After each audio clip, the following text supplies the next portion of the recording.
Hello, I'm Nick Furlow, and this semester I've been working on designing dating applications guided by Feminist HCI. So a little bit of overview of what we're going to be talking about today. I'm going to give a little introduction onto what HCI is, and then we're going to talk about what Feminist HCI is, because I'm sure some of you might be asking yourself, what in the world does that mean? We're also going to talk about the current state of dating application design and what dating applications currently look like in order to discuss further design implications that I will be discussing later in the presentation. We're also going to need to go over some important related works that I will be directly referencing periodically throughout my approach. And then we'll be talking about the modified prompted agreement interface and the safe meeting location suggestions, which are both designs that I have modified or created. And then we're going to be discussing the limitations of these designs, and then we'll just kind of summarize everything, and that'll be it. So let's discuss human-computer interaction a little bit for those of you who may not be familiar. Human-computer interaction is a rather new discipline of computer science. It was the term human-computer interaction was coined in 1983 by the book The Psychology of Human-Computer Interaction by Stuart Card, Alan Newell, and Thomas Moran. And this was really the founding moment for human-computer interaction. So it's a very new field, especially compared to other STEM fields. HCI utilizes a lot of different multidisciplinary methods and research areas. I think part of this is because the field is new, but also because of the nature of the work that is done in this field is very much related to other disciplines. For example, in some of my previous research, I've cited papers from public health, from criminal justice, from psychology, from sociology. Even in the HCI lab here at Oakland, we have a student from the sociology department as well as a student from higher education. Who are working with us in order to help us achieve some of these goals that they may be better suited for. And one of the big differences between HCI and a lot of other STEM and engineering disciplines is that we use quantitative methods, but we also use a lot of qualitative methods, which are not as commonly found in STEM disciplines. So now that we understand what HCI is, let's talk about what feminist HCI is. And so this term was coined by Bardzell in her 2010 paper, Feminist HCI, Taking Stock and Outlining an Agenda for Design. And this was a very important paper for the HCI community, as Feminist HCI is very widely adopted and used now as a framework for generating ideas and critiquing them. And the idea that Bardzell had was that we should use classic feminist values and ideas to create and critique design or interaction design. And she explains that this is important because our society has power structures that exist and inequalities that exist that will be reflected in our designs unless we are directly moving to address them. If you are not fully aware of the power structures and dynamics that your app may play a part in, that you're more than likely going to perpetuate these inequalities and power dynamics. And another, moving from that, Bardzell also discusses the importance, or greatly emphasizes the importance of studying and working with marginalized people in order to inform design. She especially recommends doing what is called participatory design exercises, where you bring groups of people together, usually for a focus group type activities that will generate ideas for interaction design. We'll get into that a little bit more in a minute.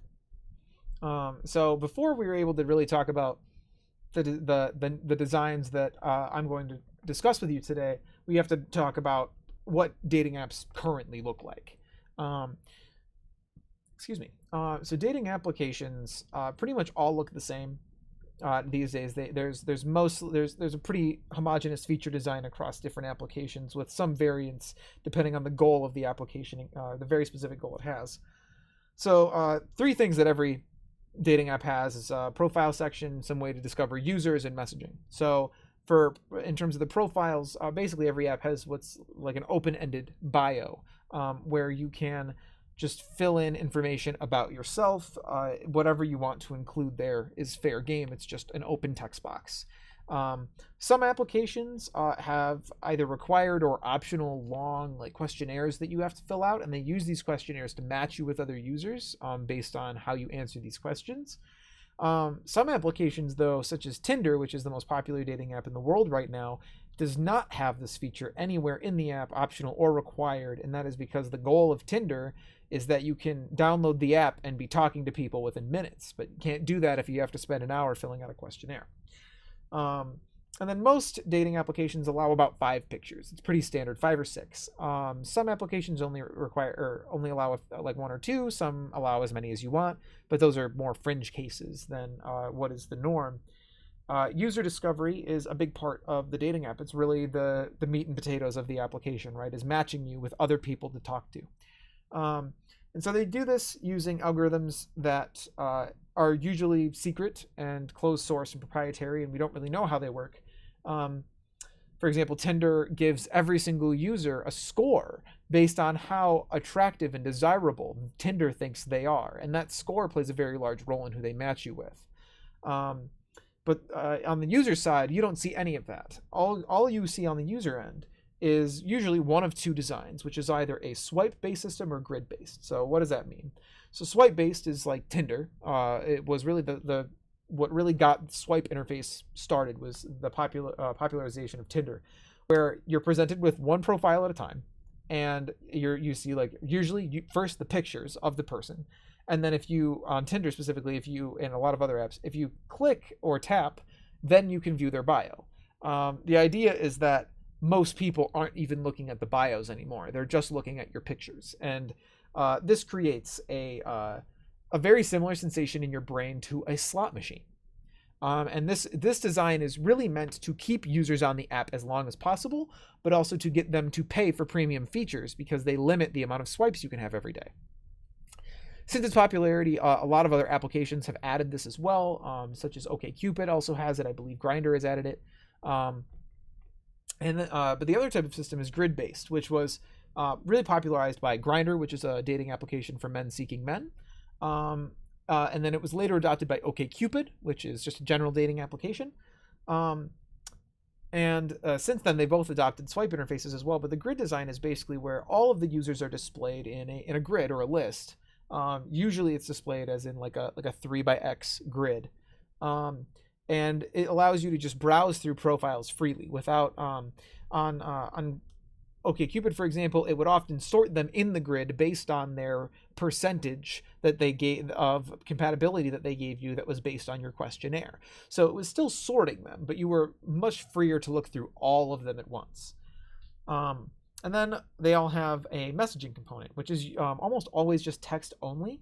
Some have started to support sending like short GIFs, which are often like only GIFs that you can search for in the app in order to prevent people from sending explicit content to people who are who do not want to see that. But the problem with this is that conversation often moves off the app pretty quickly because of the limited interface provided in order to message people. It's really just not. It's really not that much different from what they would normally do with texting or with other forms of messaging applications, except for the fact that it's very limited and it doesn't allow you to send a lot of things you might want to send somebody, like, for example, like a funny picture or a video of your dog or something like that. So let's talk about some important related works that I will be referencing a lot from here on out. So the first we've already talked about a little bit, which is Bardzell's Feminist HCI, Taking Stock in Outlining and Agenda for Design. And that is probably one of probably the single most influential paper in all of my works that I have published or I'm currently working on. Because most of the research that I conduct with Dr. Zitko revolves around dating applications and the LGBTQIA+ community. And Bardzell was really one of the first people to very intensely advocate for including marginalized people in the design process and for the fact that we need to be aware of how these people are using the apps, even though they are not the majority. And a number of her further works also work to emphasize these and further clarify things. Definitely an interesting read. Recommend it. And then we have Oliver Hameston's, DeGarel, Starks, and Wenger, Designing Trans Technology, Defining Challenges and Envisioning Community-Centered Solutions, which is a very new paper. This was published in the last CSCW conference, and this paper basically did a participatory design study, as Bardzell recommends, with a group of transgender people. And for those of you who may not be familiar, transgender means that they do not identify with the gender they were assigned with at birth. And so Jameson and his team were able to get a participatory design sessions running with basically focus groups of trans people. I think they did 4 focus groups with about 8 people each. And they did a number of different activities, including card sorting and sketching activities that would help their participants generate ideas for technology that would be very useful or is needed for their communities. So we're going to talk about one of the designs one of the pieces of technology they asked for, that was also asked for by a number of other similar participatory design studies. We're going to be discussing that. And then there was another paper written by Zitko, Regaldo, myself, and Grandi and Jones, which was published in a very recent version of CSCW conference. And it was entitled Supporting Women in Online Dating with a Messaging Interface That Improves Their Face-to-Face Meeting Decisions. This was a very interesting study. I was not involved in it from the beginning, more towards the end, because this was a study in a paper that had been under development for a very long time since Dr. Zitko was finishing their PhD. And basically what Dr. Zitko and his team were able to do, at the time he was located in New Jersey, and they rented out a bar in New York City for a night, usually like a Monday or a Wednesday night, a slow night at the bar. They'd rent it out, and they had created this prototype dating application that they then recruited participants for to come to the bar, and they would fill out a questionnaire before coming to the bar, and the researchers designed a bunch of prompts for the messaging. Basically, what they wanted to see is open messaging, as it's referred to, which is the standard messaging interface across applications where you match with somebody, you open it up, and you can just message them. Either side can message first.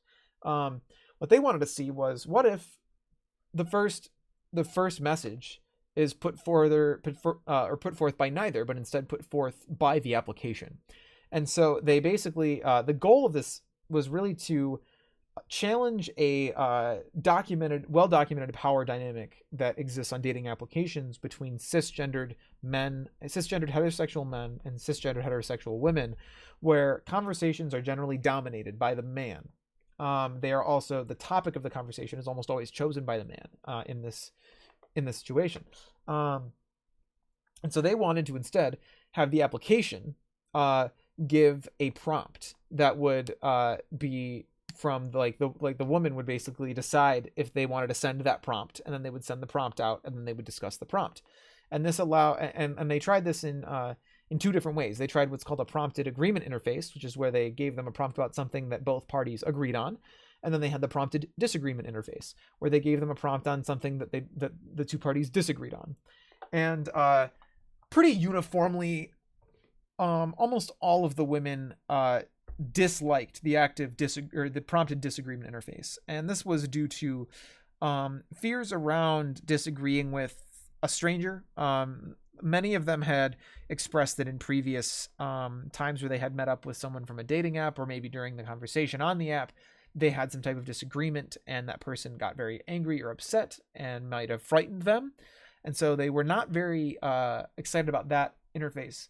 But interestingly enough, most women in the study agreed that they preferred the prompted agreement interface over the open messaging interface, which honestly, I don't know if any of them expected that, because that was a pretty big finding, that it was rather universal that most of the women really did greatly prefer the prompted agreement interface. They had a couple issues with it. The issues they had with the original interface, the prompted agreement, was the one was that they were only given a single prompt to work with, so they were given slightly more control, but it was still really, the conversation wasn't really being dictated by them. It was really being dictated by the application that chose the prompt. There also just wasn't a lot of different prompts. This is more of a limitation of the study itself, in that all of the prompts were written by hand by the researchers. They were all written based on the questionnaire that they gave. And then they had to figure out, okay, did they agree or disagree on, and then push the prompts out. And then obviously this is just not scalable. You can't do that for when you have millions of people working on your application. So there has to be some other way to generate the prompts and also increase the autonomy of the women in order to dictate conversation.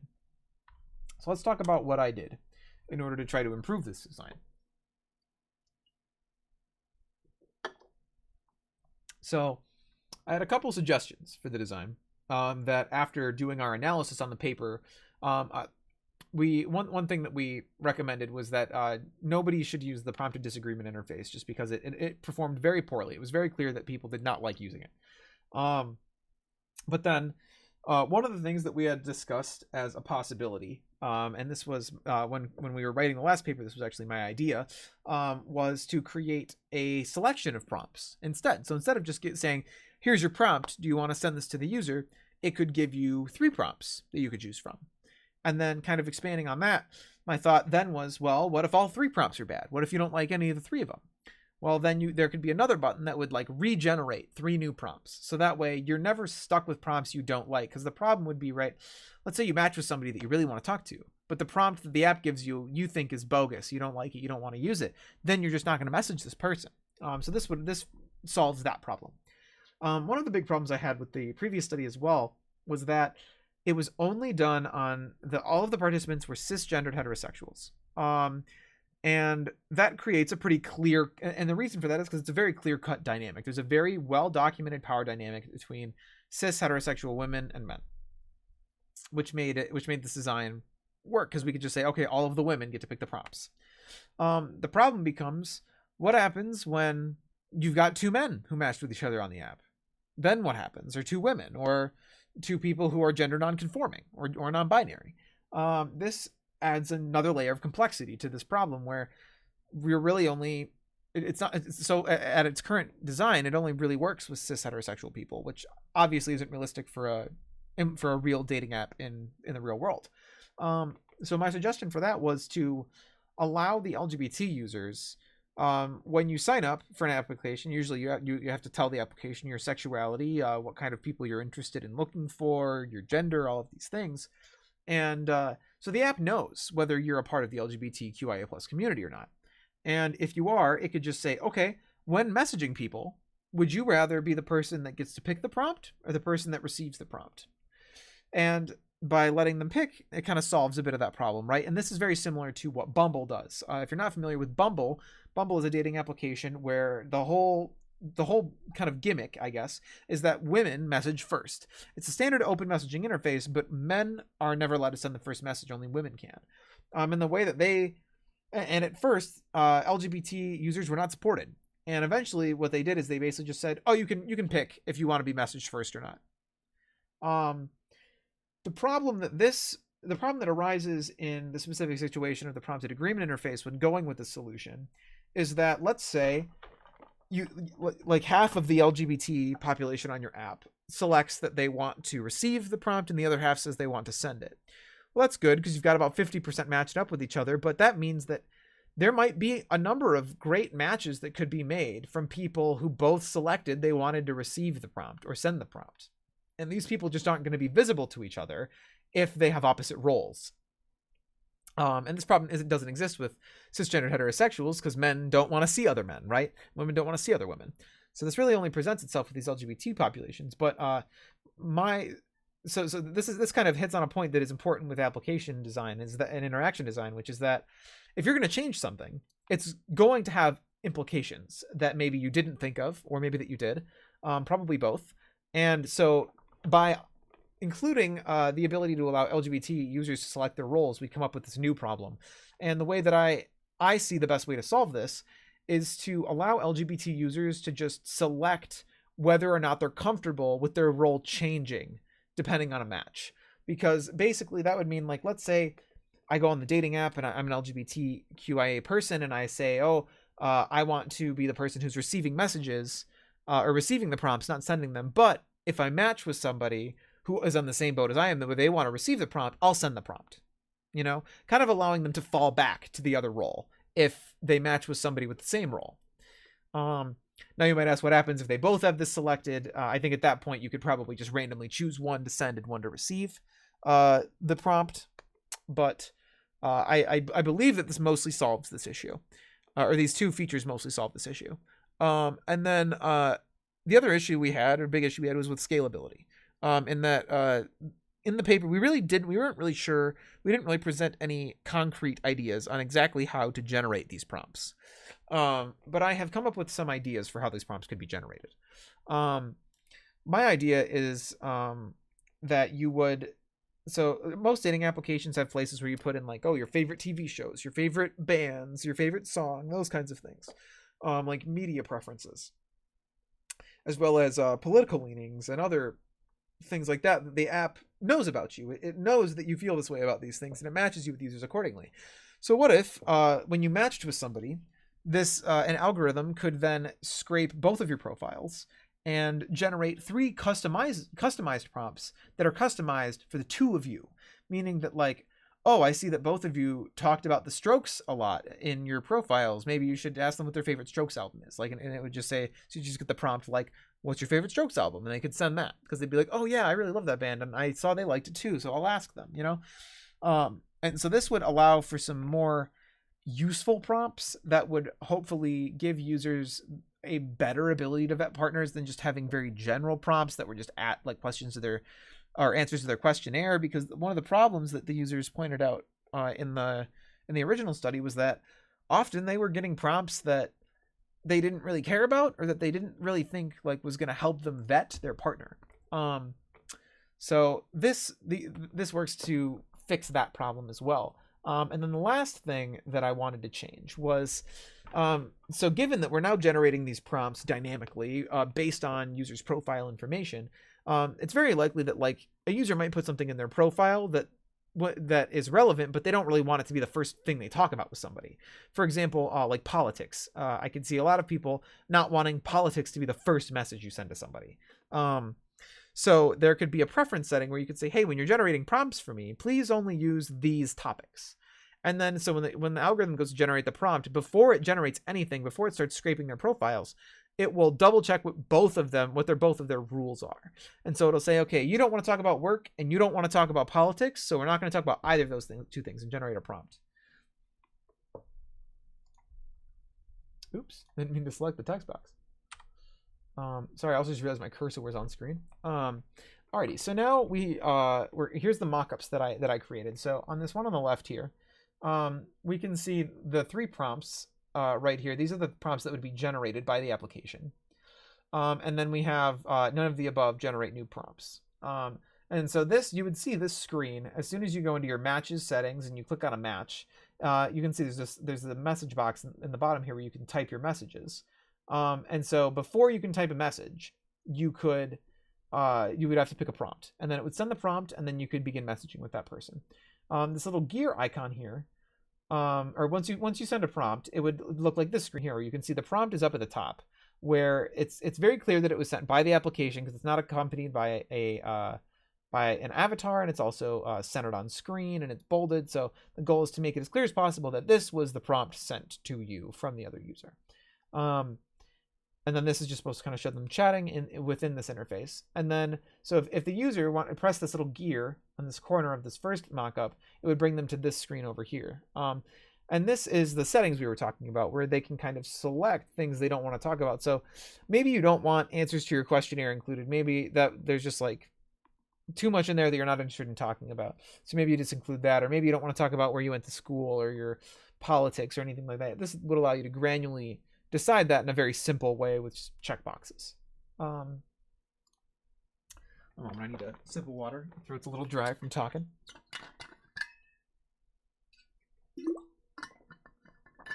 Okay.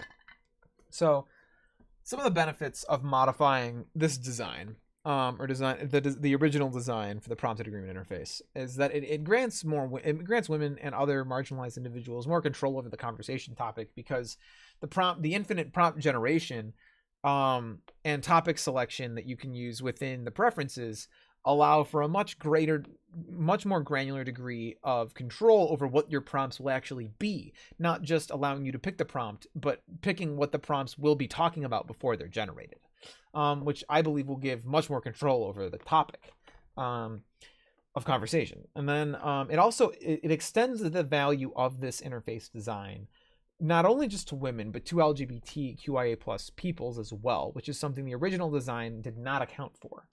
But is vitally important if this were to ever be implemented in any type of real world situation. And just allowing users to select which role they wanted and allow them to select if their role can change gives them a lot of freedom. It allows them, if, for example, more anxious people might not want to send the messages, so they can be like, oh, I'm just going to choose not to. Or, for example, if somebody believes that they are often at the lower end of a power dynamic because of an intersexuality of their identity, they may be like, I want to always send the questions because I'm usually like, I have less power, quote unquote, than the other people in my that I'm messaging with on this application.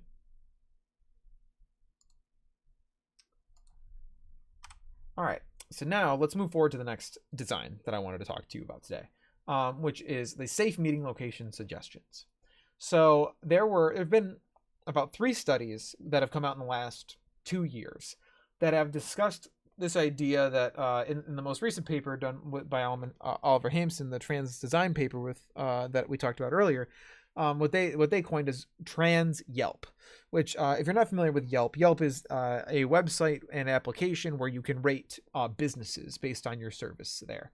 And so what they wanted was basically the same kind of idea, but instead of just rating the overall service of this business, it would rate how friendly they are to the LGBTQIA plus community. And this is something they said they wanted just like in general, and that's how a lot of it has been approached before, is that they want this application to exist. But I had a slightly different. They gave me a different idea. So my idea was instead to integrate this into the dating app. Basically, one thing that we've seen in the literature a lot is that LGBTQIA plus peoples are much more likely to meet someone for the first time at a private residence instead of in public. And we also have a lot of statistics that is much more dangerous. You're much more likely to be the victim of some type of violence if you meet someone at their private home for the first time.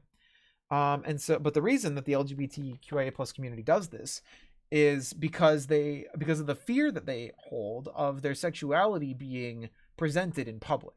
A lot of these people are not publicly out. People don't know their sexuality who are outside of their communities. This is especially important for people in rural areas, as Gene Hardy has pointed out in a number of his papers, that like gay men who use Grindr in rural areas, they have to meet at each other's houses a lot of the time because they don't know where else to go, because if they go to the only restaurant in town, everyone's going to be talking about it, and they don't want people to know. So the idea is that after users have been messaging for a while, either during a duration of time or a number of messages, this would have to be looked into a little more, this aspect of it at least, there would be like a tooltip notification that would basically say something along the lines of like, hey, you've been talking for a while. If you're having trouble figuring out where you want to meet up with this person, we got some suggestions for you. Something like that. And it would display like a probably like a Google Map API call that would then display like the geographical area near you with locations marked that are good for dates. And this could just be like bars, restaurants, clubs, things like that. Parks as well. And then there could also have In my design, I color coded them based on if they were LGBT friendly or not. And so once an LGBT user goes on a date, and the app and since you're using this feature, the app knows where you're going to be going with your date. Like a day later, the app could prompt you and say, "Hey, did Joe Schmo's bar, was that a good place for LGBT people? Would you recommend other LGBT people go there? Did you feel safe there?" Like 1 to 3 questions, and it would just then solidify or add to that rating for that business, whether it's LGBT friendly or not. So let's take a look at the mockups. So this first mockup is just an example of what I meant by tooltip notification, which is kind of like this bubble notification. Think like if you can think back to like Clippy in the old Microsoft Word, the little paperclip that gave you information. It's kind of the same idea, where it's just like a quick notification to be like, "Hey, if you need some help, we got this thing here to help you out." And then so once a user would click this notification, they would get this window here. And this kind of just gives an example of the safe meeting locations being identified in purple. And it says like, locations marked in purple have been verified by other daters to be LGBTQ safe. This is also a really great spot to put information in here like never meet someone for the first time at their house, because this is something that many people know, but people who are newer to dating apps, especially younger people, might not be as privy to. So after the user brings this up, and then they can click suggested time and place, and this would probably you would select the location on the map, hit this, and then you would just use a date time picker to pick the date and time. And then it would give this, and so we can see on these two we're looking at the user Jon Snow, and then on this screen we are Jon Snow looking at Tony Smith, who just sent us this notification. And it basically just says, "Great news, Tony wants to meet you up or meet up with you at this bar. Other daters have verified this is an LGBT friendly location. Are you down to go?" And then users would have to respond to this notification before they could type some type of response. So but they could just respond yes or no. So let's say this day or time didn't work. They said no and say like, "Hey, can we do it later? I have work late that day," or something, So this is kind of the flow of this idea and how it would work in each step. So let's talk about what the benefits of this design are. So it would promote users to meet in safer locations, for one, especially LGBT users who may not know where other options are. For example, like parks are generally very LGBT friendly depending on where they're located. But a lot of people might not think of those when trying to think of where can I go on a date with this person where people aren't gonna, think we're on a date. So like going on a walk in a park is a great one for that. So like could promote things like that maybe users hadn't thought of, that would allow them to not need to go to someone's house immediately. And then it could also allow LGBT people to just feel more comfortable meeting in person, because they're like more confident that where they're going is going to be LGBT friendly. And so it would hopefully reduce the anxiety that community has when going to meet up. And then I think the real kicker here, the real way to get the best benefit out of this design is to implement it with the prompted agreement interface, because excuse me, this feature could be used to challenge those same in-app power structures by basically, if it would work in the same way that the prompts work, where depending on the role you have the ability to send this or not. So because for example, we were talking about earlier how it's been well documented that women are usually not the ones dictating the control of the conversation in applications. It's also very well documented that men usually ask out women, meaning that the men get to pick when, where, why, and how the date is going to happen, and the woman has to either agree or disagree, and if she disagrees, likely not going to go on a date with that person at all. So this puts all of that control also into the hands of the people who are usually have less power in these situations. So this would just only further improve upon the goals of the previous paper that was written by Zitko and our team. So it could also excuse me, it could also be good for men as well, because a lot of men in that study explained that, like, man, it feels so much better now that I don't have to come up with the topic for this conversation. It just happens. The app does it for us. And I honestly think that we would see a very similar result here, where men would probably be like, oh, this is great. I don't even have to worry about where we're going to go because the app is going to suggest to her where to go, and then she can pick, you know? So I think that this would be, I think this would only push to, or further push the same goals and ideas that the previous study with the prompted agreement interface had conducted or had. So let's talk about, for a moment, let's talk about some limitations of these designs. So one big limitation is that a lot, or the studies that I'm basing these designs off of, most participants were white people who lived in urban areas. And this is very important, as Gene Hardy discusses a lot, is that a lot of technology is not designed with rural people in mind, but rural people still use these applications. A lot of Gene Hardy's work has looked at how people use Grindr rurally, as we were discussing earlier. And so that definitely presents an issue where some of these might not be as useful or as powerful in rural environments. Also, we just don't know about how these are really going to work in the real world, because as I discussed before, we saw how the prompted agreement interface in its first iteration worked with that speed dating exercise. But given the extensive modifications I have made to it, it's really hard to say what further results would be. And the only way to find out is to do real world testing on these designs. So quick summary. Feminist HCI is a framework that uses feminist theory to influence design and the way that we conduct research. It emphasizes the importance of studying marginalized peoples in order to inform these designs, especially those who have less power and at high risks of violence and things like that. The prompted agreement interface was modified to become more robust, scalable, and inclusive, as well as further extend the way that it challenges existing power structures in the way originally intended by the original paper. And the safe meeting location suggestions aim to further challenge these power dynamics when combined with the prompted agreement interface, while also could help push users to meet up in ways that are more safe. So that concludes my presentation for my term project this semester. Thank you very much. Thank you very much to Dr. Kim for having such a great class this semester and helping us learn more about software engineering and the practices and all of the models and techniques. I think it'll be very, very useful for my future career. So thank you for having us having such a great class with us this semester, and I look forward to hopefully seeing you around the university when it opens back up. But thanks so much, anyone watching from my class, and Dr. Kim. I hope you all have a great holiday, and take it easy.